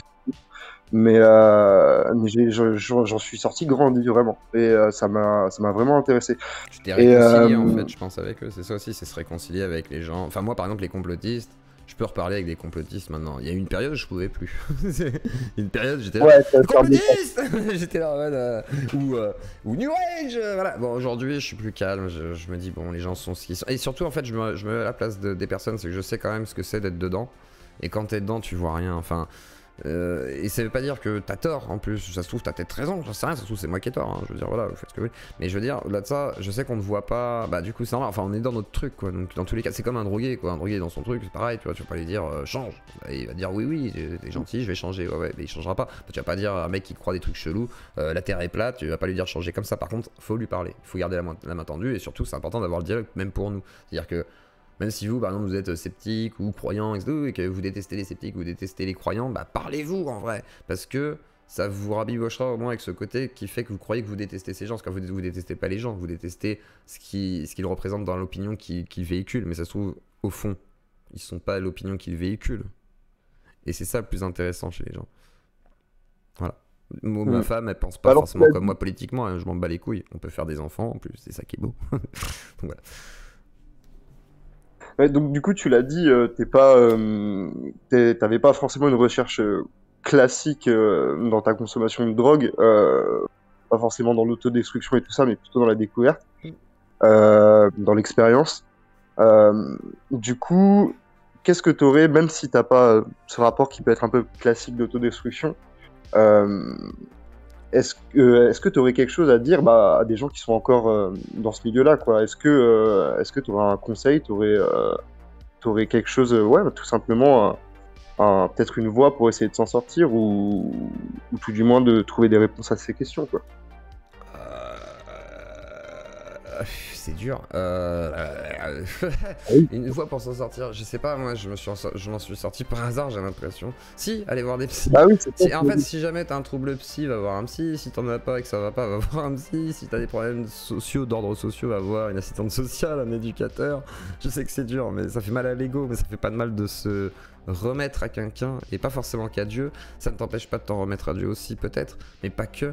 Et il faut compter sur les autres. En fait, moi, mon message serait quoi? C'est oui, si, faites confiance aux gens qui vous entourent malgré tout, même si ça va mal se passer avec certains, ça va peut-être clasher, pas grave. Et vous aussi, apprenez à être plus conscient. Et merci d'ailleurs à... Attendez, faut que je... Bizarre, c'est ta première interview Zio, félicitations, tu montes, merci. Mais en gros, ouais, c'est le rapport humain, moi, ce qui m'a réconcilié, c'est le rapport humain. Après, le jeu vidéo aussi, ça m'a fait du bien. Mais le rapport humain... le bédo ça compte pas parce que moi je suis bizarre, mais non, le rapport humain, ouais, non mais vraiment le rapport humain, je dirais, tu vois, d'aller revoir des femmes, parce que j'avais arrêté de voir des femmes alors que j'étais un homme à femme, on va dire. Bah du coup, ouais, non, ouais, le rapport humain. Ouais, non mais j'ai toujours été... Ouais, j'ai toujours été en couple depuis que j'ai 13 ans, et puis voilà, donc ou sinon voilà, j'avais pas la solitude. Et... vraiment, dans cette période-là, tu tenais un couple, tu tenais un travail, quoi. J'ai pas compris, pardon. Je disais donc même dans cette période-là, tu tenais quand même un couple, enfin des relations, heureuses et un travail. Oui. Ouais, bien sûr, oui. Ah, donc vraiment, tu étais un drogué fonctionnel, quoi. Ah oui, ah totalement, oui. Ah oui, tout à fait, Thierry. Ouais, j'allais bosser et tout. On a même mangé des champignons à RVI. RVI, c'était Renault Truck International. On avait plein de collègues qui se droguaient là-bas, c'était très drôle. Et parce qu'en fait, tous les taxis étaient là-bas, parce qu'on pouvait bosser. Et il y avait plein de taxis qui fonctionnaient. Après, c'est pas tout le monde. C'est vrai que moi, j'étais pas un punk à chien, hein. Je faisais la manche que aux périodes de chômage, en fait, aux périodes de non-chômage, pardon. Dans les périodes où c'était compliqué. Et j'ai fait une période de squat aussi pour voir, mais j'ai pas aimé. Pas parce que le squat c'est pas bien, mais parce que on y accueille beaucoup de gens et ça peut pas forcément bien se passer quand il y a beaucoup trop de gens qui se droguent. Il y a des squats sans drogue, façon de parler, ça existe, mais en tout cas ceux que j'ai vus c'était pas ça. Des squats par des organismes, quoi. Ouais, c'est ça. Pour faire un squat sans drogue, c'est plus compliqué, ouais. C'est plus compliqué, donc voilà, donc c'est pour ça que ouais, c'est pas mon délire, mais je comprends ceux qui peuvent aimer ça un temps de leur vie, quoi. Voilà. D'accord. Bah écoute, on va sortir un petit peu du côté drogue, et j'aurais aimé te poser une question assez bête, mais quel youtubeur tu regardes le plus en ce moment? Et pourquoi? En ce moment, j'ai honte. Je peux pas vous dire, non, j'ai pas le droit. En ce moment, c'est beaucoup tout ce qui est... Allez, je vais dire ça, tout ce qui est Dogman. Parce qu'en fait, il y a des gens, ils disent ils ont vu des Dogman. Oui, voilà. C'est mon péché mignon. Mais attention, tu retournes dans tes dérives, yo. Tu retournes dans tes dérives. Alors, justement, c'est le côté acceptation de ce côté-là. C'est-à-dire que j'adore en fait croire à des trucs un peu même ridicules et tout. Et du coup, j'aime bien en fait voir voilà, ce qui se fait. Et là, du coup, j'étais tombé là-dessus. J'ai vu que c'était une nouvelle mode, qu'il y avait des gens qui s'étaient engouffrés là-dedans. Et ça m'a fait rire. Du coup, je me suis dit, ah! Et du coup, j'écoute ça pour m'endormir en fait. Quand je suis chez moi et que je travaille, j'écoute ça pour m'endormir. Donc ça me fait rire. Donc du coup, il y a ça. Et sinon. En fait, j'ai pas de chaîne préférée, je navigue beaucoup en fait, moi sur YouTube. Donc en gros, j'ai pas de, ouais, sinon j'ai pas de trucs que je vais consommer compulsivement ou de manière un peu frénétique et tout. Je vais plus jouer du coup, je vais écouter quelques trucs, mais je vais beaucoup varier en fait. Donc voilà, je vais essayer de découvrir des trucs, voilà, de chercher, de piocher, de varier aussi les contenus. Voilà. En ce moment, il y a des trucs de crime à cause du cannibalisme, je crois. Ça a dû détériorer mon cerveau. Et le caca apporte au pouti. Voilà. D'accord. Et donc du coup, alors pour ça c'est pour les youtubeurs que tu visionnes en ce moment. Mais si t'en avais un par exemple à donner, dont tu penses, enfin, s'il y avait un youtubeur dont tu penses que le travail est d'intérêt public, un ou plusieurs, hein, peu importe. D'intérêt public, The Internet Sociopath Club et Shadow Ombre. Ok, alors qu'est-ce que c'est? Il y en a aucun des deux que je connais. The Internet Sociopath Club, c'est un collectif de gens qui font une sorte de prévention sur les sortes d'antipédos qui bizarrement pour certains sont... Il y a JSPC aussi, mais d'abord vraiment ces deux-là des tout petits, donc Shadow Ombre et The Internet Sociopath Club. Alors The Internet Sociopath Club c'est entre des sortes de capsules rigolotes sur des complotistes chelous et du débunkage de Rémi Daillet, de plein de gens comme ça, etc. Enfin des gens un peu chelous qui sont aussi sur le net pour certains et aussi surtout des gens qui sont dans la sphère anti-pédophile comme Stan Mayo, Christian Cotten, d'autres gens comme ça là, chelous, et qui en fait sont plutôt à condamner. Et donc du coup, eux ils vérifient tout ça, ils fact-check et ils montrent même le tribunal et tout. Donc il y a Stéphanie Bultel aussi qui est dans ce collectif, et elle qui a été cible, bah voilà, qui a beaucoup travaillé sur Stan Mayo, mais qui a été cible aussi de pédophiles, etc., qui ont essayé d'attaquer, machin. Donc ça a été très compliqué. Et en fait, cette chaîne est extrêmement bonne.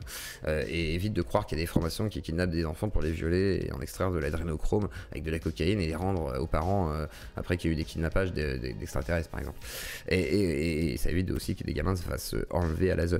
Et au-delà de ça, il y a Shadow Ombre qui est, lui, une sorte de... Alors, je vais l'appeler bibliothécaire soufi, qui travaille sur l'anthroposophie, qui connaît bien Grégoire Perra aussi, et qui travaille aussi sur tout ce qui est New Age. Donc Blavatsky, Steiner, vous voulez savoir ce qui s'est passé avec Françoise Nyssen, l'anthroposophie, qu'est-ce que c'est? Donc une sorte de religion qui n'a pas spécialement de gourou, mais qui a quand même un grand dogme, donc Steiner derrière. Voilà, il vulgarise tout ça, il vulgarise un peu toute l'histoire aussi de ce courant, du courant aussi théosophique, donc de Blavatsky, et de ce qui se passe au niveau moderne. Et il a aussi fait des trucs sur, par exemple, le wahhabisme et la déchéance la dégénérescence du monde musulman, des trucs comme ça.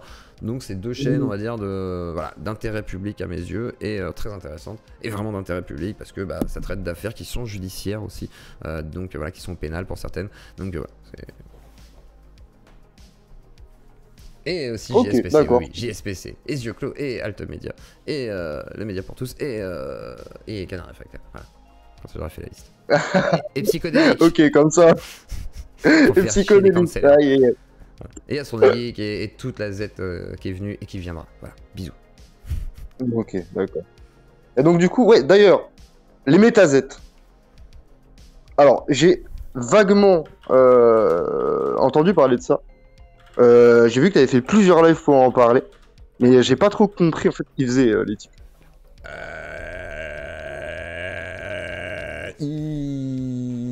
Ils font de la métascepticisme. Métascepticisme. Merci Francis. Voir les émissions de Carl Zero sur la... Oui, on a fait une émission d'ailleurs sur le truc de Carl Zero avec Psychovac. Je te conseille Francis, tu verras, c'est génial. On va parler du documentaire avec Satsujin d'ailleurs qui fait partie du collectif 1 sur 5. Et en même temps, on a parlé du documentaire, de ce qui n'allait pas, mais aussi de tout ce qui allait. Parce qu'il faut aussi parler de ce sujet, donc de tout ce qui va aussi. Et on a parlé de tout ce qui allait aussi là-dedans, parce que ça soulève quand même plein de sujets très intéressants. Donc, et c'était quoi la question, merde? La métazette, la métasceptique. Les métasceptiques, c'est quand tu te blesses. Non, je plaisante. C'est quand. On en gros, ils essayent d'analyser les erreurs des sceptiques et ce qu'ils oublient dans leurs analyses et de voir comment, en gros, normalement, on devrait pouvoir corriger ça. Le problème, c'est que la méthodologie, me semble-t-il, aujourd'hui, en tout cas sur Twitter, vraiment, je parlais que de Twitter, je parle pas de ceux qui seraient déjà dans la sphère zététique et qui font en sorte de remettre en question certaines pratiques et tout. Vraiment, ceux qui sont sur Twitter, on sent qu'il y a quand même une sorte d'idéologie pour certains. Donc, du coup, plutôt de gauche actuellement, mais il y a eu des courants déjà métasceptique, on pourrait dire, hein. Le courant Cercle Cobalt, c'est un peu un courant métasceptique, on pourrait dire. Il y a un peu Hassan qui est venu sur la chaîne d'ailleurs. C'est l'un des premiers clivages d'ailleurs de la zététique moderne actuelle. Et du coup, là, on a le deuxième clivage, sauf que celui-là, il se passe un peu plus en interne finalement, parce qu'il y a des gens qui ont réussi à approcher totalement le réseau sceptique et qui d'un coup s'offusquent de certaines choses. Et là, on sort du métasceptique. Après, le métascepticisme, pour moi, ça ne veut pas dire grand-chose. C'est-à-dire au-delà du scepticisme, pourquoi pas. Mais c'est faire le scepticisme du scepticisme. Bah, pour moi, ils auraient dû être des sceptiques tout comme les autres. Et au pire, dire on débunk. Nous, notre spécialité, ça va être de débunker les sceptiques de base. En disant, voilà, nous, on veut appliquer une nouvelle méthodologie ou une méthodologie, en tout cas, qui apporte un nouvel angle. Mais ce n'est pas ce qu'ils font pour l'instant. Et moi, j'attends de voir, du coup, l'évolution de tout ça. Après, il est vrai que j'ai un a priori, on va dire, pas forcément positif, mais à voir sur le long terme, qui sait. Et voilà, après il y a peut-être des gens qui vont apporter justement des choses plus intéressantes. Vlank, c'est déjà plus pondéré et mesuré dans ses propos. Ah oui, donc voilà, c'est lui que tu as reçu. Donc voilà. Mais c'était plus intéressant, même si malheureusement la démarche est peu compréhensible à l'heure d'aujourd'hui, j'avoue. Merci Alex. Ok, d'accord. Donc voilà. Ouais, non, parce que...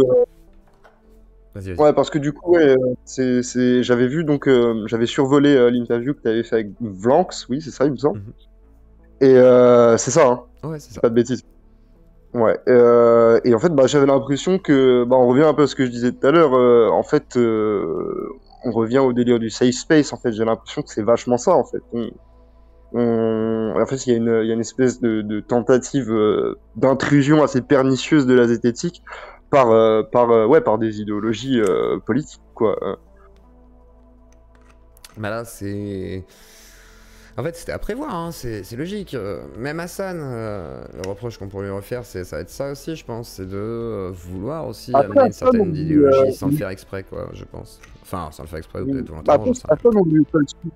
Je pense qu'il a une ligne, hein, ça c'est clair. Après, je pense qu'on lui fait souvent le reproche d'être d'extrême droite, mais quand on regarde vraiment son propos, il est plus genre ultra-libéral. Ah oui, genre, par exemple, s'il était vraiment d'extrême droite, il serait pas pro-GPA, pro-PMA, et tout ce qui est dans ce genre d'avancée-là, quoi. Ah oui, clairement. Mais là-dessus, c'est ce que j'avais dit hier, parce qu'il est débattu avec Alexander Samuel en off, et c'est intéressant, parce qu'ils ont pu parler. Et en vrai, sur tout ce qui est social, dans un monde idéal, il serait de gauche. Après, sur tout ce qui est racial... Il est marxiste de base. Voilà, mais après, il a vraiment une problématique au niveau racial, je pense. Et après, ça serait intéressant que ça se règle avec des spécialistes, effectivement. Et Alexander Samuel a entamé, en tous les cas, hier soir, un truc super intéressant, c'est-à-dire, en gros, lui dire, ok, je vais regarder aussi tes sources et tout. Ils ont discuté sur tout ça, mais en gros, surtout, de vraiment voir au niveau des sources sur quoi ça repose, etc., machin, pour vraiment, pourquoi pas aller en profondeur sur le sujet. Ça se fera pas en live, hein, du coup, mais ce débat risque d'avoir lieu, finalement, entre lui et Alexander Samuel, et aussi d'autres gens, du coup, peut-être sur Média pour tous, semblerait-il. Mais du coup, c'est vrai que je pense qu'il est nécessaire peut-être d'en parler quand même, et de réussir à mettre ça aussi en place publique pour que les gens comprennent de quoi on parle. Et si vraiment il a raison, bah ok. Par contre, s'il a tort aussi, qu'on comprenne pourquoi il a tort. Parce que le problème qu'il y a aujourd'hui, c'est que les gens ne savent pas expliquer pourquoi il a tort pour la majorité. Pas parce qu'ils ont tort ou raison, juste parce qu'ils ne connaissent pas le sujet. Et intéressant de voir comment Alexander Samuel va traiter ça. Et en plus de ça, lui étant un extrême gauchiste odieux, mais très gentil, il va être super pondéré, posé et à l'écoute de ce que va dire Hassan. Donc du coup, c'était super intéressant et vraiment moi je loue la démarche par exemple d'Alexander Samuel aussi dans sa façon de faire, comme Monsieur Sam, etc. Donc là vraiment c'est ces deux personnes par exemple dans leur démarche et leur façon d'être à l'écoute et de ne pas prétendre avoir la connaissance, je pense que c'est la meilleure façon de faire dans l'idée. Je pense que ouais, ça peut être très intéressant de les voir tous les deux et je déplore le fait que le reste de la sphère zététique ne veulent pas parler avec Hassan parce que je pense que ce serait très utile au débat en fait de comprendre s'il n'y a pas un peu du vrai dans chaque position et si en fait on n'est pas tout simplement dans dans des débats en fait qui dépassent un petit peu nos clivages de personnes sur Internet qui s'y connaissent pas vraiment en fait dans ce genre de choses-là. Clairement. Ouais, voilà. Donc je pense que ouais là si on a deux personnes qui vraiment se confrontent par publication contre publication, ça peut être assez intéressant au final quoi. Bah, après, Hassan ne Euh, pourra pas faire une publi, ouais, mais voilà, je pense que. Enfin, il faudrait qu'il fasse une publi, mais ce serait plutôt non, avec le je cercle voulais dire, Coman, quoi. Mais oui, je vois ce que tu veux dire. je veux dire les Communication interposée, publications quoi. sur lesquelles se base Hassan et les publications sur lesquelles va se baser Alexander Samuel, par exemple. Exactement. Mais effectivement. Alors, vas-y, je te laisse reprendre, pardon. Alors, donc du coup, moi je suis bon. J'ai plus vraiment de questions pour toi. Est-ce que tes auditeurs peut-être en auraient à me poser ou à toi? Ça Je pourrait sais être pas. intéressant. Je sais pas. Est-ce que vous avez des questions publiques? Public, c'est à vous. Et tiens, je démute des gens, on va voir. Tac, voilà, je démute des gens. Tac, au cas où. Voilà. Si vous avez des questions, profitez-en, c'est le moment. Merde. Tac, je démute des gens. Si vous voulez parler, vous êtes démute les gens. Tac. Voilà. Tac. Vous êtes démute. Si jamais vous avez des questions, vous pouvez vous exprimer. Voilà. Tac tac tac, et en même temps, moi j'ai plein de questions. Vas-y, Rouge-Gorge. Je sais pas de quoi je parle, je suis passé par le Dears Watching à la collection de libellules depuis le psychanalyse m'a dit non, mais c'est pas de l'argent qui m'intéresse. Dieu que le drama VTubeuse. Non, c'était fait hier déjà, Jean-Val Graal. C'était hier le drama. Et d'ailleurs, il faut que j'envoie ma réponse. Que pense l'invité de la transsexualité, Licon? C'est qui l'invité déjà? C'est moi? C'est qui, Rouge-Gorge? À qui tu t'adresses? Faut que tu précises. Parce que je suis perdu là. Je ne sais pas à qui tu Ah, de la transsexualité. Oui. Et du massage prostatique, il est con. Ah, le massage prostatique, je pense que si on aime, faut pas s'en priver. Hein. Tout à fait. Après, la transsexualité, je pense que c'est un phénomène qui est très ancien et à la fois très nouveau. Dans le sens où ça a complètement. Il y a une nouvelle dimension en fait là-dedans, donc notamment avec toutes les sphères LGBT et tout ça qui est en train de se former. Et je pense que je peux pas vraiment me prononcer sur ce que c'est parce que je pense que c'est vachement en débat en fait encore maintenant. Je sais que Anal Génocide dans la vidéo qu'il avait fait pour défoncer un petit peu Stéphane Edouard, d'ailleurs très bonne vidéo, allez la voir, avait plus ou moins avait plus ou moins été chercher quelques études donc qui démontraient les bienfaits de la transition chez les personnes trans, parce qu'il faut savoir que le taux de suicide chez les personnes transsexuelles est très très élevé. Donc je sais pas, il y a d'autres études qui disent que non, c'est pas forcément le cas, que les taux de suicide restent à peu près équivalents même après transition. Et je ne sais pas trop quoi penser de ça, surtout que c'est un débat qui est vraiment dans le feu. Je sais qu'il y a une des études, par exemple, qui était citée, il me semble, par Anal Génocide, il me semble que c'était une étude de l'Université de Californie, et on sait qu'ils sont très biaisés à ce niveau-là. Donc c'est en fait comme toute chose dans l'air du temps et qui déchaîne les passions. C'est très difficile de se prononcer dessus en fait et de démêler le vrai du faux quoi. Je pense qu'il n'y a pas encore assez de données et qu'il va falloir attendre de voir tout simplement que les personnes dans la nouvelle vague là un petit peu de la transsexualité vieillissent et puis là on aura des données solides, mais pour l'instant je me prononce pas vraiment sur la transsexualité. Après, il trollait un peu à la base, mais c'est... Ouais, il dit ils sont gentils les gauchistes. Es-tu un gauchiste, tiens? Es-tu un horrible gauchiste? Alors ou un moi... droitard, faut savoir. Alors moi à la base, je viens d'un milieu socialiste, mes deux parents sont socialistes. J'ai jamais été vraiment très politisé, mais j'étais quand même à fond un petit peu dans les délires antiracistes, antifascistes, tout ça quand j'étais plus jeune. Ça m'intéressait. À quel point? Et est-ce que t'as intégré justement toi, les antifas ou pas? Moi je les connaissais, mais je les ai pas intégrés. Je connaissais les Black Blocs aussi, mais je les ai pas intégrés, ceux de la région et tout. Voilà. Je connaissais via mes fréquentations et via la cuite, hein, tout simplement, hein, se marrer, sortir. Sur Brest, on aime beaucoup ça, et partout en France d'ailleurs. Mais sinon, j'avais pas vraiment de culture politique, c'est juste que bah, c'était le camp de ma famille et les gens avec qui je traînais étaient plutôt là-dedans, quoi. Après, j'ai commencé plus à traîner avec des collègues qui étaient en fac, donc de droit et ce genre de milieu-là, un petit peu, un petit peu plus à droite. Et j'ai eu une période où du coup, j'ai commencé un petit peu plus à m'intéresser aux idées de droite. Et puis, bah, maintenant, je me considère vraiment comme confus, comme dirait Bégodeau. Je ne sais pas vraiment me placer et bah, j'écoute ce qui passe. Et puis voilà, je me fais mon avis, quoi. Et du coup, t'as toujours le même rapport du coup avec les gens de ton milieu, j'imagine, ou c'est complexifié? Est-ce qu'il y en a qui disent Ah oui, bah ouais, moi, j'ai des attention. potes de partout. C'est D'accord. pour ça, en fait, c'est pour ça que je comprends pas vraiment, comme je disais tout à l'heure, le délire de se cloisonner sur Internet. En fait, enfin, il y a déjà un cloisonnement qui est fait par les algorithmes et tout ça, mais je vois pas l'intérêt de se remettre des cloisons en plus via les safe space ou ce genre de délire-là, parce qu'en fait, dans la vraie vie, bah, c'est très difficile d'être pote qu'avec des gens qui pensent comme toi, en fait. Clairement, ouais. Parce que bah, moi, ça me fait pareil, hein, c'est ce que je dis aux gens. Hein. T'es pas obligé de te marier avec quelqu'un qui pense comme toi, c'est pas spécialement nécessaire. Tes amis, ils n'ont pas besoin de penser comme toi non plus, obligatoirement. Enfin, je vois pas en quoi ça sert. Donc voilà. Donc, bon. Voilà.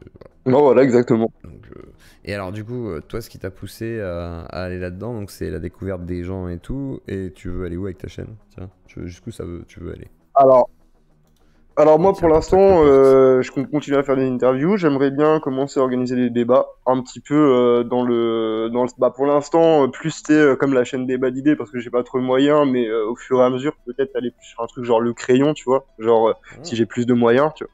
bien. Et sinon, j'aimerais bien faire un petit peu de reportage de terrain à la Vincent Lapierre. Ça m'intéresserait beaucoup aussi, quoi. D'accord. Donc vraiment développer le format, un peu journalisme, etc. quoi. D'accord. Tout à fait, journaliste citoyen, c'est un peu la ligne. Bah, c'est... D'accord, ok, intéressant, intéressant. Et t'as pas peur de te confronter justement à cette cancel culture du coup? Je refais l'interview à l'envers. Oui, bah, Je me sers de justement, toutes les c'est pour ça questions que et je voulais tout. parler. C'est pour ça, on va se renvoyer le truc. Mais c'est pour ça que je t'en parlais en fait, parce que ça m'intéresse et c'est un peu l'école quoi. En même temps que je rencontre des gens et que je les interview, bah j'apprends des trucs et je vois un peu comment ça marche quoi. Mais ouais, ça me fait très peur. Et Ça au me plus fait tu vas très peur. rencontrer des gens, au moins tu vas vouloir être clivant vis-à-vis forcément. Enfin après tu peux être clivant, hein, mais je veux dire, je pense que tu vas te rendre compte que oui, pour rencontrer plus de gens, c'est nécessaire d'être un peu conciliant. Du coup, c'est Ouais, plus pratique. clairement. Et si tu leur dis va te faire enculer, je suis un gauchiste et toi t'es un droitard, mais par contre je veux quand même t'interviewer. Non, ça va pas se passer quand même, ça va pas aller. D'accord, Ça va pas passer. Ouais. c'est pour ça, mais après c'est. Après voilà, on peut Vas-y, vas-y. les gens, je pense que toi, quand tu as eu Conversano, tu as été complètement clair sur le fait que tu n'étais pas d'accord avec ses idées. Pourtant, ça n'empêche pas d'être cordial, quoi. Alors Enfin, les gens pas ont cru, alors je sais pas, il y a des gens qui me disent que non, c'est pas clair. Alors je ne comprends pas. Alors je pense que il y a des dimensions parallèles. C'est ma dernière croyance, ça qui me reste. Il y a sûrement des dimensions parallèles et je pense qu'elles se connectent de temps en temps quand on est sur YouTube. Et du coup, on voit pas la même chose. Tu sais que c'est pas si fou, c'est quoi? C'est le multivers, quoi. Ce genre de délire-là. Sauf qu'en vrai, on se croise de Multivers temps en temps, mais que sur YouTube, ça se trouve. à D'habitude, on vit dans nos vies, tu vois, on est là, on a nos vies à nous, tranquille, et puis d'un coup, on se croise sur YouTube, et en fait, c'est pour ça, après, on nous accuse, parce qu'on dit, ah, t'as vu, t'as dit ça, et puis les gauchistes, ils se font insulter aussi, et puis c'est pareil dans les deux sens. Donc, moi, je pense que c'est une histoire de monde parallèle, hein, en vrai. Non, je déconne, mais non, après, ça a toujours été la cancel culture. Si on prend même dans le jeu vidéo à l'époque, des jeux comme pas Carmadeus, c'était quoi? C'était Carmageddon, pardon. Ou je sais plus quoi, il y avait un autre jeu aussi assez connu qui avait été censuré, ou des tentatives de censure par des trucs un peu catho-tradis à l'époque, surtout. C'était Famille de France. Voilà, ça a toujours été. C'est juste que maintenant, en fait. Le lambda, façon de parler, ce n'est pas insultant, mais en gros, tu peux faire un lobby citoyen sur Twitter sans avoir besoin d'être sous l'égide d'une association. Donc à partir de là, ça devient un peu différent et ça change la donne. Donc en fait, c'est une donnée à prendre en compte et il faut l'anticiper. Voilà. Après, que faire? Je pense qu'il faut regarder ça de loin. Et des fois quand même prendre la parole parce que c'est nécessaire. Et après, voilà, essayer d'être le plus honnête possible, même si ça ne convient pas à certains, c'est comme ça. Mais bon, après, s'ils pensent qu'on est malhonnête, qu'il y a un plan secret, que je suis un complotiste qui fait des rituels noirs pour organiser l'arrivée de l'extrême droite en France, c'est compliqué, mais ils ont le droit de le croire et je peux comprendre. Les tutos de Mendes, oui on a compris, ta chaîne va se faire strike, désolé, je suis désolé, tuto de Mendes, viens à la radio libre si tu veux, tu viens parler, mais arrête de spammer, voilà. Sinon je m'en fous, je te connais pas bien, voilà, je sais pas qui t'es, ça se trouve tu fais des trucs bizarres, ça se trouve t'es un négationniste, qu'est-ce que tu veux que je fasse? Je travaille pas à YouTube moi. Voilà. Tu tapes @team YouTube, tu demandes à tout le monde de te tac, tu vois, de liker, et surtout, tu attends qu'ils t'écrivent en MP ou qu'ils réagissent, et tu leur mets le lien qu'ils vont te demander, parce qu'en principe, je vais demander de toute façon si tu spams, et du coup, voilà, moi c'est le meilleur conseil que je puisse te donner, et je vais regarder quand même, au cas où, parce que Monsieur Mendes n'est pas content, et comme ça je vais te dire si, voilà. Mais viens parler, ce sera plus simple, genre. Bon, ça va, t'es une chaîne à 1111 abonnés, frère. C'est bon, si tu la perds, t'en refais une. Je déconne, mais voilà, quoi, quand même. C'est une petite chaîne. Allez, je m'abonne pour le plaisir. Bah, il est pas striké, du coup, qu'est-ce que tu dis? Ah, t'as eu 3 strikes. Bon, bah, pas de chance. Je suis désolé, je sais pas quoi faire. Il faut appeler Team YouTube. Je sais pas. Je te connais pas. Je sais pas. Je peux pas t'aider, je te connais pas. Ça se trouve, t'es horrible. Je ne sais pas. En plus, tu fais cuire ton café dans le micro-ondes et tu filmes ça. C'est très bizarre. Et tu te laisses. Mais voilà, t'as eu ton coup de pub. Voilà, bravo. Voilà, il a eu son coup de pub, Voilà, comme ça c'est bon. Enfin, voilà, je t'ai fait de la pub en tout cas. Si tu perds ta chaîne, bah au moins t'auras été connu le temps de ce soir. Pardon. C'est beau. Voilà. Lol, bah oui, qu'est-ce que tu veux que je fasse? Parce que je suis pas modérateur à YouTube, frère. Lol, bah oui, je peux pas faire mieux. Du coup, Pollux, là t'as des questions, toi? Guerix, il y a des questions. Tournez manège, et c'est parti. Est-ce que quelqu'un a des questions? Je coupe la capsule par contre. Pour ceux qui regardent en rediff, c'est la fin de la capsule. Bisous.